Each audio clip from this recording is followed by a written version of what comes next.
Hello everyone, welcome to my channel. ఇవాళ నేను methi noodles లేదంటే మెంతం కుడుములు ఎలా చేయాలో చూపించబోతున్నాను. అదేంటంటే 1 గ్లాస్ బియ్యపిండి తీసుకొని అందులో 2 స్పూన్స్ నూనె, 2 స్పూన్స్ ఉప్పు వేసేసి ఇలా వాటర్ కొంచెం కొంచెం వాటర్ వేసుకొని సాఫ్ట్గా వచ్చేలాగా తడుపుకోవాలి. గట్టిగా తడపకూడదు ఈ పిండి.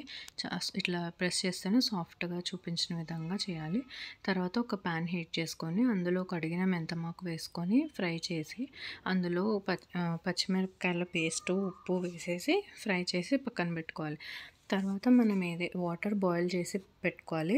అందులో ఇలాంటి హోల్స్ ఉండే గిన్నె తీసుకొని ఇలా మురుకుల పావులో వేసేసి సన్నగా ఉండేది హోల్స్ ఉండేది తీసుకొని ప్లేట్ దాంట్లో ఇలా వేసేసి మూత పెట్టేసి ఒక 5 మినిట్స్ ఉడికిస్తే ఇలా సాఫ్ట్గా అయిపోతాయి. ఎక్కువ ఉడికియకూడదు, గట్టిగా అయిపోతాయి నూడిల్స్ అనేది.